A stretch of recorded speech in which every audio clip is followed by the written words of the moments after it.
चलिए इस पर और बातचीत करने के लिए हमारे साथ अदिति नायर जो कि इकोनॉमिस्ट हैं और एन कामाकोडी जो कि एमडी एंड सीईओ हैं सिटी यूनियन बैंक लिमिटेड के, वो जुड़ गए हैं। अदिति, आपसे पहला सवाल जो मेरा ये था वो यही था कि क्या महंगाई पीक हो गई है, अब आम आदमी थोड़ी राहत की सांस ले कि इसके आगे अब महंगाई नहीं जाएगी? देखिए, हमारा अनुमान तो ये है कि जो गवर्नमेंट ऑफ इंडिया ने पिछले महीने में काफी मेजर्स लिए हैं इन्फ्लेशन को कूल करने के लिए, उनका फुल इम्पैक्ट हमको जून के महीने की महंगाई की दर में दिखना चाहिए। तो हमें तो लग रहा था कि मई और जून की जो इन्फ्लेशन की दर है वो 7% के नीचे आ जाएगी, लेकिन आज जो Q1 का फोरकास्ट आरबीआई एमपीसी ने अपनी तरफ से आगे रखा है वो 7.5% है। जो ये सजेस्ट कर रहा है कि अप्रैल के बाद मई और जून में थोड़ी महंगाई कम होगी, लेकिन शायद 7% के नीचे नहीं आएगी। तो ये एक थोड़ा सा हमारे अनुमान से फर्क सामने आरबीआई ने रखा है आज। और इनफैक्ट Q2 का भी अनुमान 7.4% पे है, वो भी हमारे एक्सपेक्टेशन से काफी एलिवेटेड है। उसके बाद H2 के अनुमान लगभग हमारे एक्सपेक्टेशन के आसपास ही है। तो मैं कहूंगी कि आज जो ओवरऑल H1 का इन्फ्लेशन का फोरकास्ट एमपीसी की तरफ से आया है वो थोड़ा हमारे एक्सपेक्टेशन से ऊपर है। तो शायद ये एक मैटर ऑफ कंसर्न है। पर्टिकुलरली हमने पिछले कुछ दिनों में देखा है कि क्रूड ऑयल प्राइसेस वापस ऊपर चढ़ गए हैं। अब लास्ट मंथ हमको एक एक्साइज ड्यूटी कट तो मिल गया, बट अब एक्साइज वापस प्री पैंडेमिक लेवल पे आ गया है। तो और ज्यादा हमें इस मुद्दे पे तो एक्सपेक्टेशन नहीं है कि गवर्नमेंट ऑफ इंडिया की तरफ से कोई एडिशनल स्टेप्स आएंगे। तो शायद इस वजह से ये ऑलरेडी फैक्टर इन कर लिया होगा एमपीसी ने अपने फोरकास्ट में। चलिए कामाकोडी सर, आपके पास मैं आना चाहता हूँ।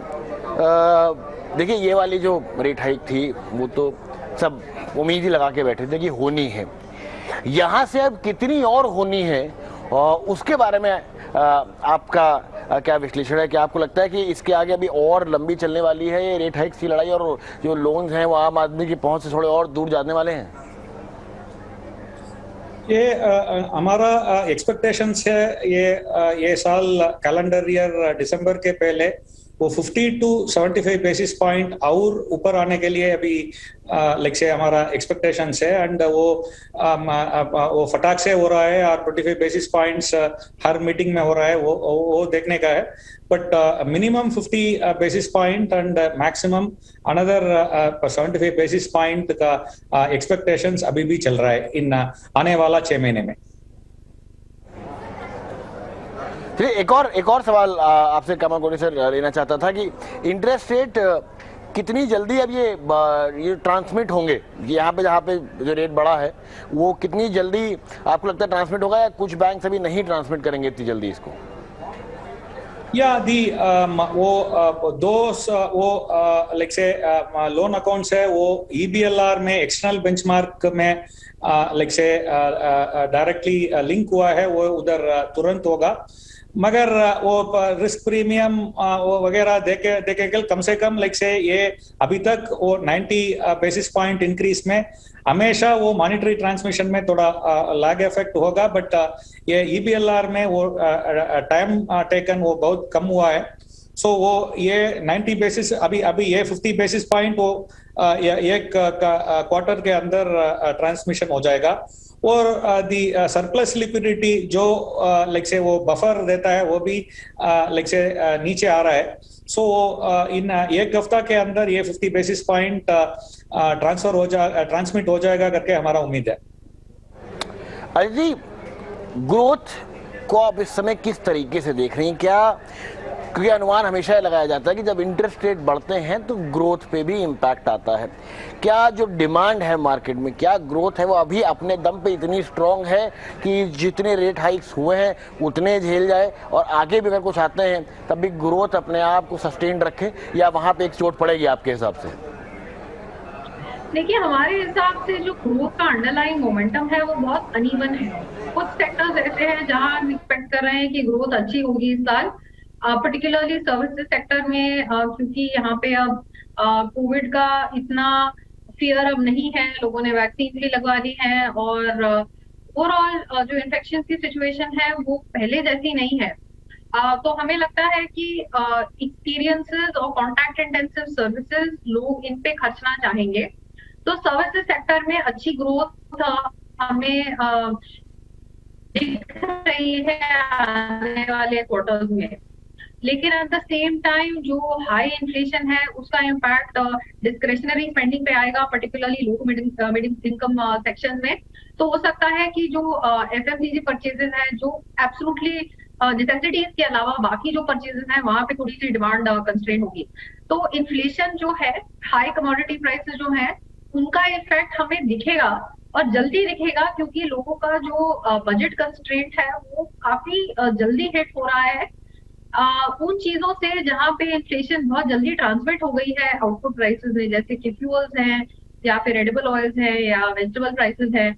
उनका pass-through बहुत जल्दी हो गया है कंज्यूमर के वॉलेट पे, इसलिए थोड़ा डिमांड में कंस्ट्रेंट तो हमें दिख रहा है। लेकिन ये बहुत ही अनइवन सिचुएशन है। काफी ऐसे भी हाउस होल्ड हैं जिन्हें पिछले 2 साल से बेहतर इनकम सर्टेनिटी अब है, तो उनकी स्पेंडिंग तो थोड़ी बेहतर ही होगी पिछले 2 साल के कंपैरिजन।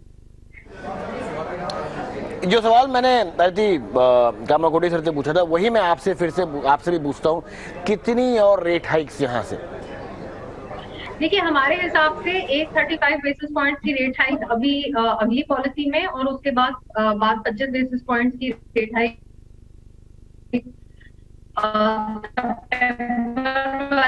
पॉलिसी में। फिर हम एक थोड़ा ज्यादा समझ आएगा, ये भी थोड़ा क्लियर हो जाएगा कि जो इन्फ्लेशन है, जो अभी लग रहा है कि H2 में तो कम से कम थोड़ा गिरेगी, तो थोड़ी सी इन्फ्लेशन ट्रेजेक्टरी भी तब तक ज्यादा क्लियर हो जाएगी। तो 60 बेसिस पॉइंट अगली 2 पॉलिसीज में, और उसके बाद पॉज, ये है हमारा एक्सपेक्टेशन। कामाकोटी सर, जनता का कैसा रिस्पॉन्स आया है जब इससे पहले जब रेट बढ़े थे उसको लेकर, और आपको क्या लगता है कि थोड़ा सा लोन ग्रोथ में यहाँ पे फर्क पड़ेगा? क्या लोग थोड़ा सा सोचेंगे रेट इंक्रीज की वजह से? आपको लगता है कि इतनी एपेटाइट है मार्केट में कि अभी तो कम से कम क्रेडिट ग्रोथ पे इतना फर्क नहीं पड़ना चाहिए? आप बिजनेस क्रेडिट में देखा है तो वो लाइक से कमोडिटी प्राइस इन्फ्लेशन से वजह से थोड़ा incremental utilization cash credit limit में अभी दिख रहा है। बट वो हम सोच रहा था वो इन्वेस्टमेंट साइकिल लाइक से आने के लिए अभी सिग्नल्स चालू था। बट ये रेट है थोड़ा बहुत थोड़ा लाइक से पोस्टपोन करेगा। बट इससे वजह से डायरेक्ट इम्पैक्ट वो ज्यादा आएगा करके मैं नहीं सोच रहा हूँ। वो मे बी 1 or 2 क्वार्टर्स थोड़ा स्लो होगा। बट आई डोंट थिंक वो ग्रोथ ये इंक्रीमेंटल रेट की वजह से बहुत कम होगा करके मैं क्रेडिट ग्रोथ के बारे में मैं नहीं सोच रहा हूँ। थोड़ा आप इंक्रीमेंटल ग्रोथ वो कमोडिटी इन्फ्लेशन वजह से भी हो रहा है। चलिए अदिति, आपसे ये सवाल लेना चाहूँगा, और ये सवाल बिल्कुल आम आदमी की दृष्टि से। उसका एक ही सवाल है, महंगाई कब तक कम होगी? आप आरबीआई जो कर ले, एक्साइज ड्यूटी, चलिए ये फ्यूल के दाम जो कम है वहाँ तो उसकी जो गाड़ी चला रहा है उसकी जेब में थोड़ी राहत आई, लेकिन आम आदमी ये पूछ रहा है कि भैया सब्जी के, फल के सारे जो अब महंगाई के रेट बढ़े हुए हैं, ये आरबीआई के एक्शन और बाकी सारे गवर्नमेंट एक्शन के बाद कब तक थोड़ी राहत की सांस मिलेगी? आपको लगता है इनका इम्पैक्ट कब तक होगा? देखिए, सिचुएशन तो बहुत चैलेंजिंग है, कोई दो सवाल इसमें नहीं है। सिचुएशन बहुत ही डिफिकल्ट है। जो ओरिजिन्स है हमारे हाई इन्फ्लेशन एपिसोड के, वो काफी हद तक ग्लोबल भी है नेचर में, और साथ ही साथ फिर हमारी हीट वेव की वजह से जो व्हीट के प्रोडक्शन में कटौती हुई है और जो वेजिटेबल्स के प्राइसेस बढ़ गए हैं, वो एक और लेयर डिस्कम्फर्ट का ऊपर ऐड कर रहे हैं। तो इन्फ्लेशन कब कम होगी? अभी तो देखिए, आज एमपीसी के अनुमान से यही लग रहा है कि सेकेंड हाफ में जाके थोड़ा सा कम से कम 7% के नीचे के उन्होंने प्रोजेक्शन दिए हैं। लेकिन ऑब्वियसली हाउस होल्ड के बजट से तो थोड़ा सा टफ सिचुएशन रहेगी। अगर आप डिमांड की बात करें in terms of credit growth, हमें ये लगता है कि एक तो बैक एंडेड पिकअप होगा प्राइवेट कैपेक्स में, दूसरी बात working capital requirement elevated commodity prices की वजह से पुश अप करेंगी, और तीसरी चीज ये है कि कुछ हद तक हो सकता है कि क्रेडिट का डिमांड बॉन्ड मार्केट से बैंक की तरफ शिफ्ट हो जाए। तो इन तीनों को मिलाकर हमें लगता है कि इस साल 10% के लगभग क्रेडिट ग्रोथ हो सकती है। चलिए लास्ट आखिरी सवाल मैं कामाकोटी सर आपसे लेना चाहूँगा जाने से पहले। वही सवाल है, आपकी क्या एक्सपेक्टेशन है जिस तरीके से इन्फ्लेशन का ग्राफ चल रहा है, जिस तरीके से रेट का ग्राफ चल रहा है, कब तक थोड़ी राहत मिलने की उम्मीद है आम आदमी को इस पूरी प्रोसेस में? सीधी ऐसा सोचना चाहिए वो इन्फ्लेशन आम आदमी के लिए अच्छा नहीं है, वो इन्फ्लेशन को कम करना है। सो इन्फ्लेशन को वो कंट्रोल करने का लाइक से एक ही तरीका है, वो रेट लाइक से मॉनेटरी पॉलिसी इंस्ट्रूमेंट यूज कर ये कम करना है। सो तो अदर ऑप्शंस ज्यादा नहीं है, वो तुरंत दी इन्फ्लेशन कंट्रोल में आने के लिए ये यही लाइक से चीज करना पड़ेगा, वो वही हो रहा है। सो वो फाइनली थोड़ा बहुत पेन लाइक से फील करना ही पड़ेगा, बट आगे वाले टाइम अच्छे होने के लिए ये बहुत इंपॉर्टेंट है। सो ये क्या चीज चाहिए वही अभी हुआ है, वो अच्छा ही हुआ है। चलिए बहुत बहुत शुक्रिया आदित्य कामाकोटी सर, बहुत बहुत शुक्रिया हमारे साथ जुड़ने के लिए और हमारे दर्शकों को इस बारे में और बातचीत करने के लिए। उम्मीद है जब अगली बार आपसे मुलाकात होगी तो हम बात कहेंगे कि अब देखिए महंगाई कम होने जा रही है, होने वाली है। अच्छी खबर के साथ अगली बार बात करें, उम्मीद रहेगी। पर बहुत बहुत शुक्रिया हमारे साथ जुड़ने के लिए। देखते हैं आगे क्या होता है। आरबीआई का तो मानना है कि महंगाई H2 में जाके थोड़ी कंट्रोल हो जाएगी, तब तक थोड़ा सा आपको आपकी जेब से ज़्यादा पैसा निकालने पड़ेगा।